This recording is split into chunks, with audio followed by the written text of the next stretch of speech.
Hey guys, it's Ben, coach of the Baltimore Orioles, here with a story. This is going to be a long video and nobody's going to watch it. So, this is a story of a slump. It all started a little while back when I played Ice in UPA for like week 4 or something. I was doing great, I was 3-0, and all of a sudden, I just got body bagged.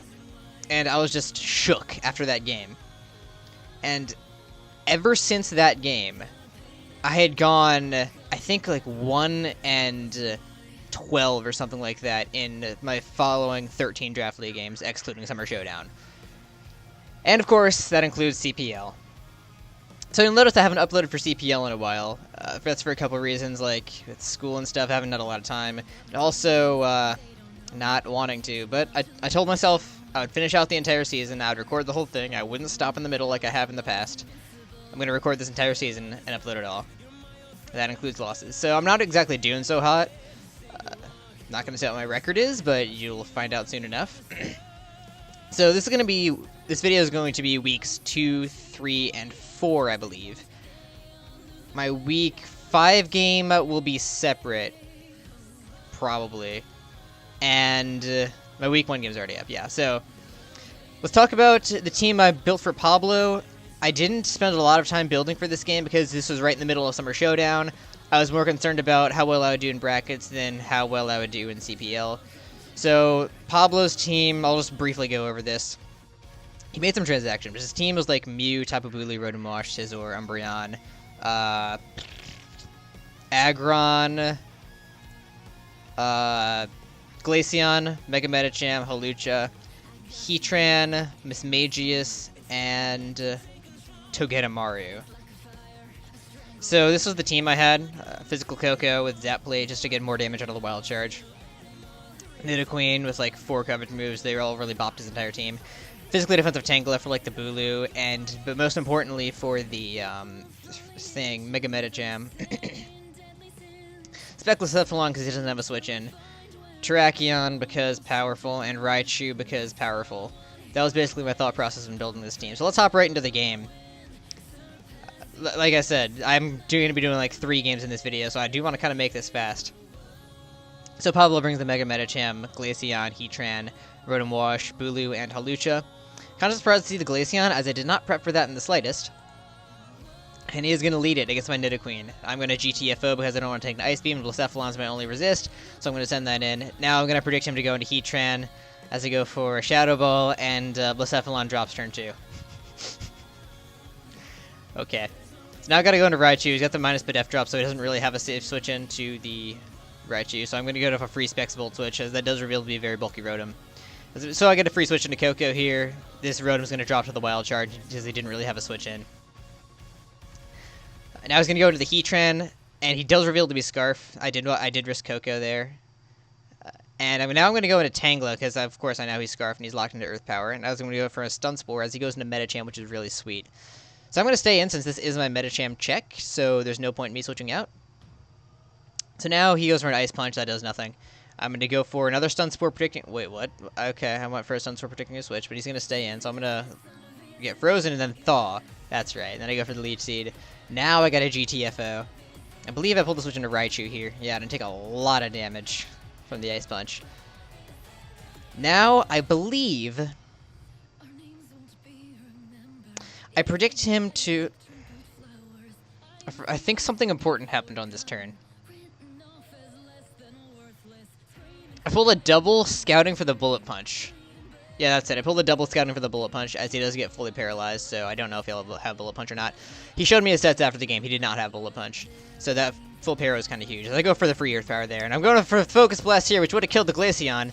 Like I said, he showed me the stats afterwards. That Focus Blast would have killed, and Glaceon would have not been an issue. I would have had my Nidoqueen at full, so that was a really unfortunate miss.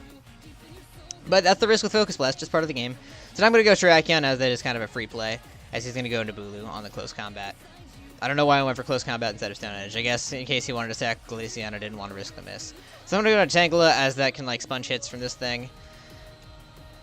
And Bulu really can't do much to Tangela. Plus, with grassy terrain and crap, I'm healing. And he's going to go into Hawlucha. I predict that and go for the Stun Spore, I believe. Yeah, I do predict that. So now I can't really switch, so he's gonna get full paired, which is cool, so I'm gonna set up Leech Seeds. Tangle is getting health back fast, and his acrobatics is doing solid damage, but I'm healing up so much with the Giga Drain, Leech Seed, Grassy Terrain. I'm right back up to where I was before. I can take another acrobatics, and with Giga Drain I'm doing even more damage. Then Leech Seeds. My Grass type just 1v1 to Hawlucha. Now I'm going to go into Raichu to sack it, get the free switch into Terrakion, because Terrakion can actually take a Flash Cannon. Close Combat is going to bop the Heatran. And now, he sends in the Bulu. And it's 50-50 time. 50-50 whether he stays in, or whether he pulls a double. Because if I switch here into Tangle, that's such an obvious switch. Because I kind of got to preserve Terrakion as a Glaceon check. If I switch into Tangle and he doubles into Glaceon, that's GG. He clicks Ice Beam, Tangler drops, I go into Terrakion, I go for like a Stone Edge, you can just go hard into Bulu, and he wins 2-0. If I predict a double and I go for like a close combat, or an all-out pummeling in this case, because I don't have any reason not to click all-out pummeling if I stay in. If I go for an all-out pummeling, Glaceon drops, he goes into Bulu, and Tangela could be able to 1v1 it. That would be my best bet. So here, I think my best play is to predict the switch into Glaceon as he does stay in. So Terrakion is going to drop to Bulu, unfortunately. But I do get off decent damage with the all-out pummeling. So now I'm going to send in Tangela, see how long I can stall this thing out. Maybe miraculously I can get back to full health and somehow live an Ice Beam. So he's going to go for Nature's Madness, and this just becomes a stall fest. Really becomes a PP stall war. So I will skip ahead a bit. I go for Giga Drain in the Grassy Terrain, which is pretty cool. That's a thing I can keep doing. He can't really go for a Horn Leech against me because he's doing like no damage. 16, yeah, that's nothing. I'm healing back 16 with the Grassy Terrain and the Giga Drain. Yeah. Blah, blah, blah. More stuff happens. He keeps going for the Synthesises. I keep going for the Giga Drains. We're both trying to heal up. But now that Grassy Terrain is gone, I'm not healing up nearly as much. Because I believe... Did he have lefties? No, he didn't have lefties, I don't think. Yeah, I'm trying to get off damage, but he is able to win the 1v1 here. So even if he had pulled the switch to Glaceon, I still would have lost the game because Tangela was not able to 1v1 the Bulu. And yeah, that was the game. Lost to Pablo. Kind of embarrassing. Absolutely no disrespect to Pablo. He played the game well. He brought a good team. Actually, some of the EVs were very wonky, and they could have been optimized a lot better. But yeah, like I said, no disrespect to Pablo. He's a great friend, good, cool dude. And it was just kind of embarrassing that I lost to a Glaceon. So yeah, that game didn't exactly go well. 0-2 in CPL. Next up, we can talk about the Week 3 game. Where the crap is the Week 3 team? Here it is. We took on Eddie, the... Actually, I think his name is Justin. But his name is Eddie in the server, and that's his Discord name. But I'm going to call him Justin, because I think that's what people call him. So, his team... Let me pull it up here. Yeah, Justin is the reigning champion. He beat Aster in finals last season. Where's the thing? His team is Tapu Bulu, Keldeo, Gliscor, Komao, Umbreon, Frostlass, Ambipom, Mega Alakazam, Latias, Doublade, Rotom Heat, and Vivillon. So I have to face Tapu Bulu 2 weeks in a row. This is the team I brought. Tapu Coco, I don't remember what the EVs are for, but I brought Scarf for... Right, I brought Scarf for the Mega Alakazam to outspeed like a Scarf Latias. To outspeed a +1 Komao, to outspeed a Scarf Keldeo. Yeah, I brought Scarf for a number of reasons. Thunderbolt, Gleam, HP, Ice, U-Turn. Very self-explanatory. Next up, we got Specswello, because I don't think he really had a switch in. He has Umbreon, and he could have had Soundproof Komao. I did keep an eye out for that. I believe I brought Hurricane. I thought about running Modest and running Air Slash, but I decided to run Timid Hurricane instead, because I did really need to outspeed, like, the Latias, the Ambipom. I thought those were really important outspeed, so I did have to run Timid. And yeah, Boomburst switch-ins are... Well, he has the Doublade, which is why I have Heat Wave on there. So I have a reason to actually run coverage moves on Swallow for once in my life. Next up, we got Blissey. Shadow Ball for the Latias, for the Doublade most importantly, so it can't really set up. And in hindsight, it might have been smarter to run like a little special attack investment, so I'd be doing like more damage to the Doublade. I believe that was the main reason for Shadow Ball. And also, I guess I can break my Mega Alakazam sub. Yeah, that's why I brought Shadow Ball over Seismic Toss, to hit the Doublade while also hitting those other bonds that are still important. Hydreigon, Stall Breaker, one of my favorite sets. Dragon Pulse and Flamethrower for my 2 coverage moves. That really covered for the entire team, I felt. Flamethrower hit Bulu. Dragon Pulse hit, it hit like Keldeo, Gliscor, Como-O, Umbreon, Frostlass, Ambipom. It just hit like the entire team except for Doublade and Bulu, which got hit by Flamethrower. So I thought that was a really nice Hydreigon set. I don't remember the exact EVs are for. I believe I outspeed a max speed Como-O. I can take a Drain Punch at +1. Dragon Pulse is going to be doing a lot back. Next up we got Blastoise. Pretty defensive for the Keldeo. I think I can take... like I said, it's been a while. I don't remember what these EVs are for, but it's for the Keldeo. Water Pulse and Dragon Pulse for my 2 covered moves because I felt like that was all I needed. Water Pulse is resisted by... Actually, yeah, Bulu would have been a bit of an issue, but I had Toxic for that. I just would Toxic the Bulu on the switch and we'd be fine. But Dragon Pulse and Water Pulse cover for the rest of the team. Dragon Pulse hits Como-O, it hits Latias. It's doing more damage than Ice Beam because of the Mega Launcher boost. And... yeah, Water Pulse hit everything else. Lastly, Blacephalon, because reasons. Scarf Blacephalon, I guess his Ghost Resists were Umbreon. Once I could get that out of the way, that'd be sweet. Ambipom, which is not a Ghost Resist. Yeah, it was just Umbreon that would really be standing in the way. Shadow Sneak Doublade would be annoying. So let's hop right into the game. It does bring the Doublade to Umbreon, Rotom Heat, Gliscor, Mega Alakazam, and Keldeo. I'm going to lead with Hydreigon on the Rotom. I don't remember exactly what happens here. It's been a while. I'm going to go for a Dragon Pulse. Okay, surely I'm going to taunt here. Yeah, I do go for the taunt on the Umbreon. Now I'm going to pull switch into Blastoise, so all I can really do is go for a Foul Play or switch in Gliscor. Is that what I was predicting? Man, I really hope I was smart enough to predict that Gliscor, and that wasn't pure luck. Surely I predicted that, right? Right. We'll pretend I predicted that. So now I was going to go into Umbreon as I go get like a free Water Pulse. I can scout for damage here. Get off some decent chip, not a ton, but I'm going to force him to Wish Up. I go for a Toxic. Okay. Right. Alright.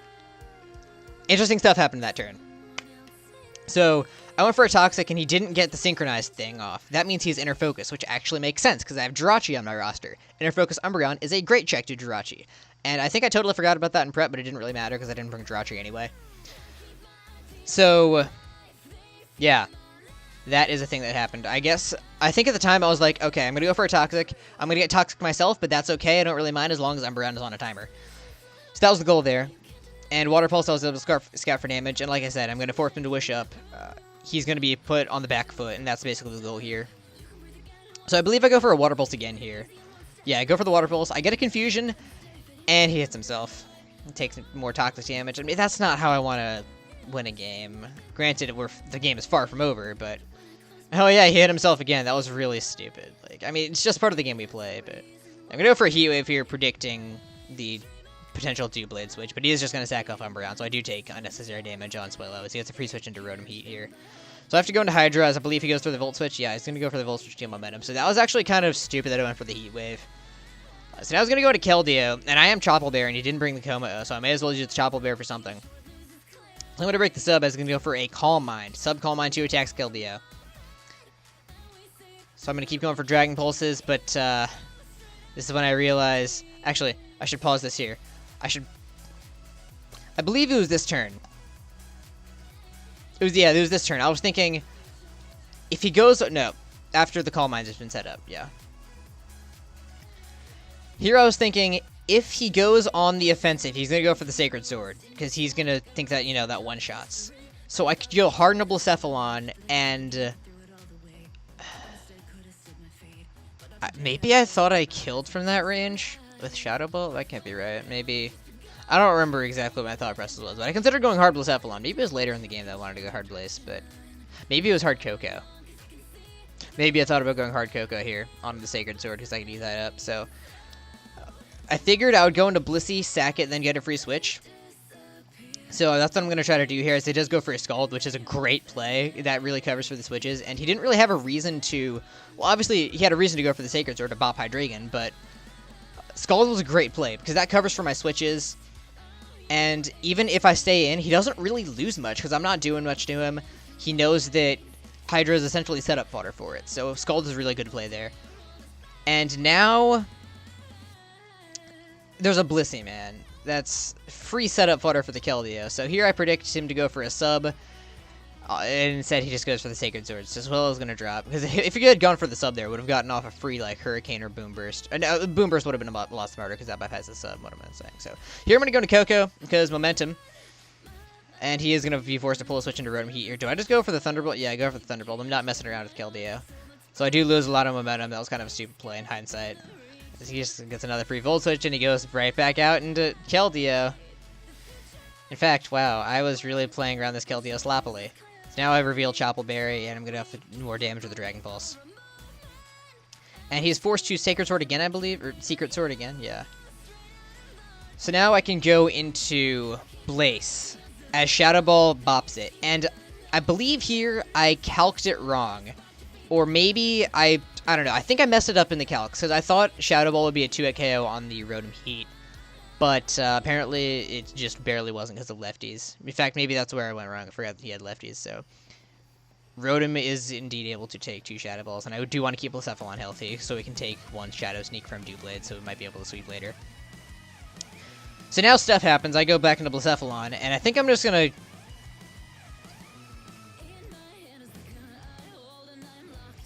I'm gonna go back a few turns. What just happened? Okay, so he goes into Rotom Heat. I go for the Shadow Ball, it's not doing enough, so I have to pull the switch into Coco. As he goes for the Volt Switch. It's been a while. He's gonna go into... Okay, yeah, so... He's gonna go back into Rotom Heat to scout as I go for a U-turn. Yeah, I'm probably scouting for the HP Ice. Now I'm gonna go into Blacephalon, and I think... maybe I was going for, like, a roll. Then I pulled a double, predicting him to maybe... want to preserve. I don't know, but he goes into Gliscor, which is kind of an interesting play that he wouldn't go straight into Doublade, because Doublade kind of won at this point, I think. So I'm gonna go for a Wish, for reasons unbeknownst to me. And I'm going back into Blastoise, because that's actually kind of free here.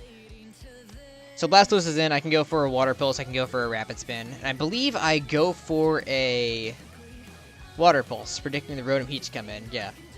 Yeah, I did it smart. Because he would have gotten a lot of momentum there. So now because he goes into Alakazam. And, I should mention, I could live a Psychic from this range. I could go for a Rapid Spin or a Water Pulse. But I cannot live a Grass Knot from this range. That was good for bringing Grass Knot on Alakazam. Didn't expect that. So now I don't really have a choice but to go into Blacephalon. Could have gone into Coco, I guess, but I went into Blaze. So get off a Shadow Ball. I get it to +1. But now he goes into Doublade. Now he's forced to sneak, but I do want to preserve Blaze. I was taking the chance that he might want to go for a thing. And I go hard into Coco. I think that was kind of a stupid play. I should have gone into Blissey, then doubled into Coco, because he would have been forced to go for a Sacred Sword. I lost anyway at this point, because Justin, like I said, I'm pretty sure that's his name. Justin's a good player. Friggin' thing. He would have been able to pull out the win anyway, because I just did not have enough offensive pressure on my side. Everything was getting bopped by Doublade anyway, so I didn't stand a chance here anyway, but I tried my best here. He pulled the switch into Gliscor, so here I could, like, wish up and try to do thing. Yeah, I tried to heal up... I didn't try to heal up Coco. On this...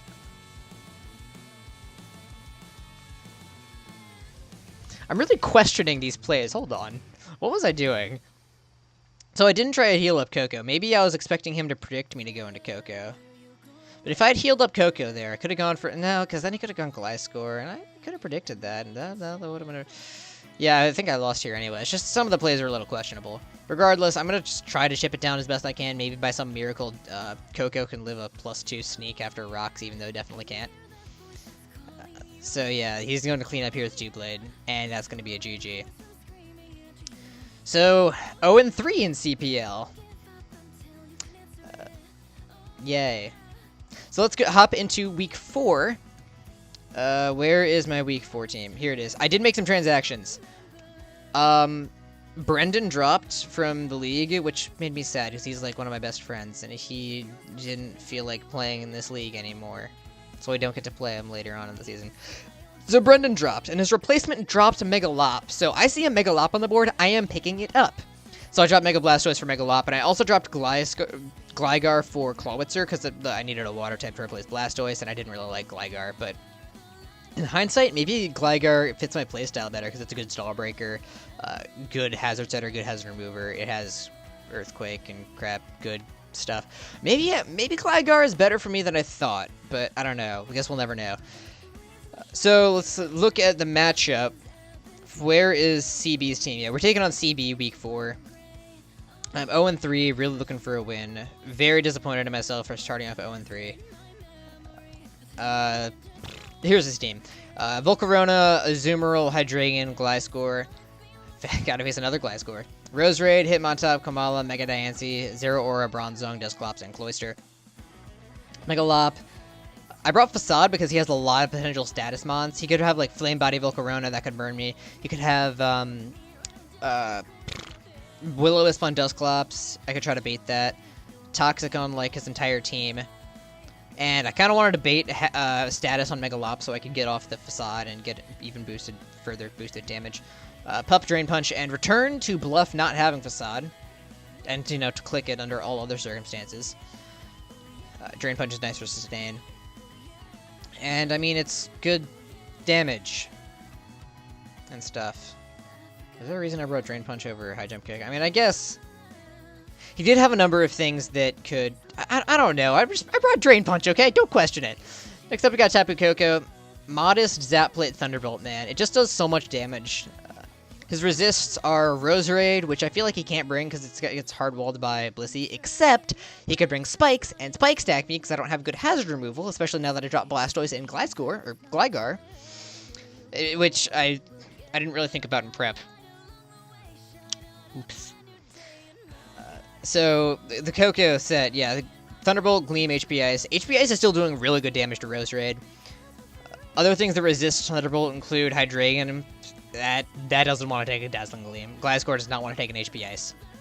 So yeah, I really like this Coco set. Zeraora does obviously sponge Thunderbolts, but Gleam is still doing decent damage. Next up, Blissey. Very specially offensive. Ice Beam with this much investment one-shots physically defensive Gliscor, which I feel like he has to bring for the Terrakion. And I feel like... Alright, so...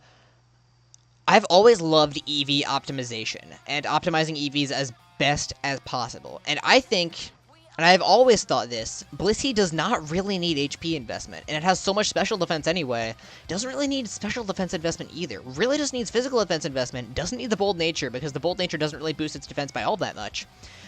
All it really needs is physical defense, and I guess the rest of the EVs in either HP or special defense, whichever one you prefer, whichever one is best for the matchup. But putting them in special attack isn't that bad. 75 is salvageable, it has a decent special move pool. Especially offensive Blissey is viable. So we got Wish, Protect, Seismitoss, and Ice Beam. Seismitoss is for, like, everything. Ice Beam is for, like, Gliscor. It basically sums up my thought process there. His Ghost is Dusclops, so that kind of hardballs, actually. But, yeah, Seismitoss is nice for, like, Kamala, Hitmontop, everything that doesn't want to... Everything that eats up the Ice Beams. Next up, we got Nidoqueen. Very bulky and also fast. And also, especially offensive. What was this for? Probably for the Zeraora, right? Yeah, for the Zeraora. Probably also for, like, Roserade, Volcarona. Probably for, like, a lot of his special attackers. Yeah, Roserade, Volcarona, Zeraora, Hydreigon, Mega Diancie. Just a really solid tank in this game. And with the Wish support from Blissey, it's gets supported even further. Rocks, Fire Blast, Ice Beam, and Earth Power. That's all the coverage I really need. It didn't really need Sludge Wave. Obviously, it's nice for, like, the Azumarill, but I felt it wasn't really necessary, and as Stealth Rocks were more important. Fire Blast, Ice Beam, Earth Power just covered the rest of the team anyway. Tangela, Fizdef, moves, things. I did bring Ancient Power this game, which is actually kind of cool. I forgot I brought that. Ancient Power for the Volcarona, so I can try to pick it off on a switch. It does, like, half, I think. But that would force him to roost up, and I can get a free switch in something like Lop. Or Nidoqueen would make a lot more sense. But yeah. Physically defensive for Azumarill. Right, because Azumarill is a big threat to my team. Because I really don't have other switch-ins. Like, if he's banded, I can go into, like, Nidoqueen on the play-roughs and Tangela on the liquidations. But yeah, Tangela is really my best switch into Azumarill. Very physically defensive for that reason. And lastly, we got Big Left Hand Guy. Shout out to the 0 people who get the reference. Except it's not his left hand, it's his right. It's his right hand claw thing. Whatever. We're running Scarf. That's to outspeed Mega Diancie, to outspeed Hydreigon, Volcarona. Volcarona is one of the big ones because I was really scared of that thing. Outspeeds most of his team. Does not outspeed the Zero Aura because it's space 59 speed. It's not going to outspeed that much. I believe enough... Shoot, the bulk is there for a reason. That specific amount, 48 in HP and 4 in special defense. That's there for a reason, I swear. But I just cannot remember what it... Maybe it's to take like a +1 Bug Buzz from a Volcarona or something. I don't know. But that's the Clawitzer set. Water Pulse, Ice Beam, Sludge Wave, U-Turn. Sludge Wave to hit the Azumarill. Very good damage there. You might think that that Azumarill can come in for free against Clawitzer, but Sludge Wave's doing great damage. Water Pulse and Ice Beam cover for like the rest of the team. And U-Turn for momentum because I'm Choice Scarf. So let's hop into the replay. He does bring the Zero Aura, Hydreigon, Komala, Mega Diancie, Gliscor, and Azumarill. No Volcarona, which is kind of cool. No Resoraid, so he can't Spike Stack me, which was a big unscary when I saw that in the game. Alright, so he's going to lead with the Diancie as I lead with Nidoqueen. And I was going to go into Tangela for reasons. Okay, I had to have been predicting, like... It's been a while, okay? Okay, that was predicting either Komala or an Earth Power. Realistically, he ain't gonna stay in, but this play actually makes sense here. He stays in and goes for a Protect. I actually like the Protect bring on Diancie. I think it's actually like a really solid bring. Obviously, this ain't Gen 6. It doesn't help him with the speed, but Protect scouts for like Megalops High Jump Kick. It scouts for... Like, it can stay in, and Nidoqueen can't set rocks because it'll have, you know, Magic Bounce will be up. So I will have to look out for that kind of thing later on in the game. I agree with that play. I like the turn 1 Protect with Mega Diancie. I think that was a really solid bring. So yeah, I pulled the switch into Tangela, so I could like knock off Komala's Assault Vest, which I'm really expecting him to bring as a switch into Nidoqueen. Or to take an Earth Power. So he's going to stay in and just go for the Protect. So now I've got Tangela on the field, and now he's going to go into Komala. I believe I just go for the Leech Seed? No, I go for the knockoff. Yeah, I guess I was predicting that. I'm weird. So now I'm going to go hard into Lop, as he does more damage than I thought he would with U-Turn, because then I realized on the calc that I wasn't Mega. So then he goes into Diancie, and he gets some momentum. Except that he goes for the Moonblast, which, I mean, it makes sense. You don't Diamond Storm in front of a Mega Lop, but... Yeah, but, Blissey does get to heal up Nidoqueen, so he's Kamala's in. He's gonna get more momentum with the U-turn, and this is a pattern for the rest of the game. There's a lot of Volt Turn mayhem from his side of the field, which, of all people, I should know how to counter Volt Turn, but man, spoopy stuff. So now here I gotta go hard into Tangela on the Azumarill, scary boy. He's just gonna go for the knockoff, which makes Tangela a lot less viable in this game. So I'm gonna go for a knockoff of my own. He's just gonna right back go into Komala.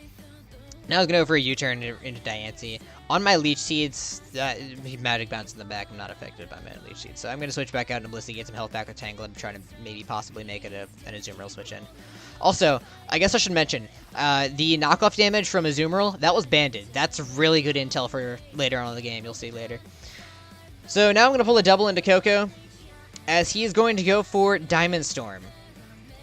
Keep in mind, he had just clicked Moonblast, so Blissey was in, and he went for the Diamond Storm instead of going into, like, Azumarill, which is what I was expecting. I was expecting the Azumarill switch, so Coco gets seriously chipped down. I can't really, because I don't have U-turn on this set, I don't think, right? Yeah, I don't have U-turn. So I don't really have a switch into this thing. And I think Thunderbolt is a roll to kill if he's non-invested. So that's what I have to bank on, because like I said, I don't really have a switch. But he is revealed to be very bulky. So Coco's going to drop. Now I got to go into Blissey, because that can sponge any hit from Diancie just fine. I can go for a Wish. I can heal Blissey right back up. And then I can just go for a Seismic Toss in a couple turns. And Blissey's going to drop. I mean, Blissey's going to drop now. Diancie's going to drop to the Seismic Toss. So yeah, Earth Power's doing no damage to Blissey. See, this is what I was saying. It doesn't really need any special defense investment or HP investment to be insanely specially bulky anyway. So yeah, Diancie's going to drop, and Blissey's back up to full. Now he sends in a Azumarill. And this is actually a pretty simple play for me, because I know he's banded. He can't go for like a Belly Drum. I can go for a Protect here. I can scout for what move he wants to go for. And he's going to lock himself into Play Rough. This gives me a switch into Nidoqueen. Still going to do really scary damage, as you'll see here. That Play Rough's doing a lot of damage. I do have a little bit of sustain there with a Black Sledge, and I can try to heal it up later. So I do get a little momentum there as I get my rocks up, which is pretty cool. So now I got to preserve Nidoqueen for the Zero Aura. So I'm going to go into Tangela here onto the Tailwind. Now he's going to U-turn out. He has like 70 U-turners in this game. Right back out into Kamala, as I set up Leech Seeds, and now he has the freest Rapid Spin of his life. Now, predicting either the U-turn or the Rapid Spin, I'm going to go for more Leech Seeds. Trying to heal up a little bit more. As now, I believe he's going to U-turn out, as I'm going to go into Clawitzer. Yeah. So he's going to chip it down a little bit there. As he goes, going to go into the Zeraora. Now I kind of have to go into either Tangela or Nidoqueen. I'm going to go into Tangela because I don't want Nidoqueen to take any unnecessary chip. I got to keep it as healthy as possible for the Zeraora later on in the game. The Tangela's going to get off a little bit of damage there with the Giga Drain. It's nice that he went for the Volt Switch there, so I know he's not choice locked. So he's going to, again, continue Volt turning in my face. So now I'm going to do what I did before and just protect to Scout. He's going to go for a Play Rough, but Nidoqueen isn't really a viable switch in anymore because I got to keep it healthy and I can't switch it in on the Play Rough. It's taking way too much damage. So here's what I'm going to do. I calced it. Blissey can take a Play Rough. So what I'm going to do is I'm going to set up a Wish. And then I'm going to go into Nidoqueen. I can sponge the hit, and then I can get back up to full. But he just goes straight into Zeraora, which is kind of a strange play. So I was going to go to Kamala on, I believe, my double. Okay, yeah, that made sense, because he had Zeraora on Nidoqueen, he's going to switch out. It was like a 50-50 whether he would go into something like Gliscor or Hydra, or whether he would go into, like, no, Ice Beam was my play there. Not sure why I went into Blissey. I guess in case... I don't know either, man. So I'm going to protect, try to get a little bit of health back, see what he wants to go for. He's just going to go for an Earthquake, maybe predicting me to go into Nidoqueen. Maybe just trying to get a kill. Now I'm going to go into Tangela on the Earthquake. Yeah, maybe he didn't have Return or something, I'm not sure. But I was going to go for a U-turn. As I set up Seeds? Yeah, I do set up Seeds. Get a little bit more health back on Tangela. Maybe I can make it a viable switch into a Azumarill. Nope, just kidding. Tangela's going to drop. But this does give me a free switch into Lop, which is nice. So now something drops. I can just go for a... Do I go for a Drain Punch or just a Return? I do go for a Drain Punch. Alright. So Kamala drops. Now he goes into Zeraora. I gotta preserve Lop, so I'm going to go into Nidoqueen as that's like my only switch. And he's going to go for a Close Combat, which does nothing, so... I know that... And, like, Nidoqueen's a pretty solid switch into Zeraora, like, under all circumstances anyway. Now I'm going to go for an Ice Beam on the switch to get off some good damage on Hydra. And I'm going to pull a switch into Blissey, scout for what he might want to go for, see if he's choice locked. He's going to go for an Earth Power, which doesn't really do anything to Blissey. So he's going to go for another Earth Power, of course. Now I'm going into Lop. Yeah, I can just pick up a kill here with Return. Now it goes into a Azumarill.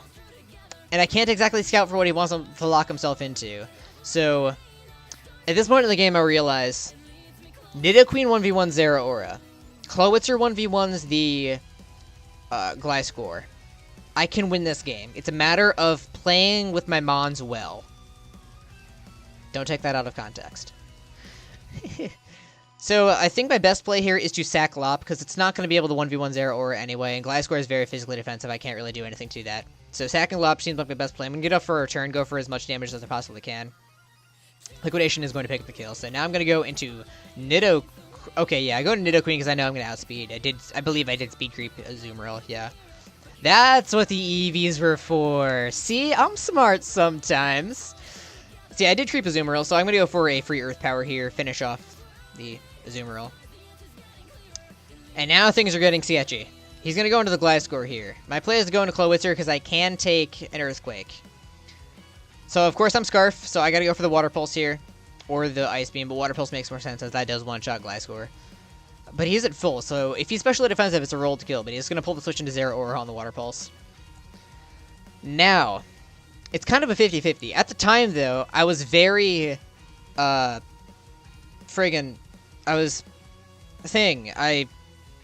had tunnel vision here. So, Zeraora was AV. Which is kind of interesting. Wait, hold up. No, Nidoqueen crept the non-invested Gliscor. That's what I was creeping. Yeah. It wasn't just a Azumarill. So, he was revealed to be AV Zeraora from this Water Pulse damage.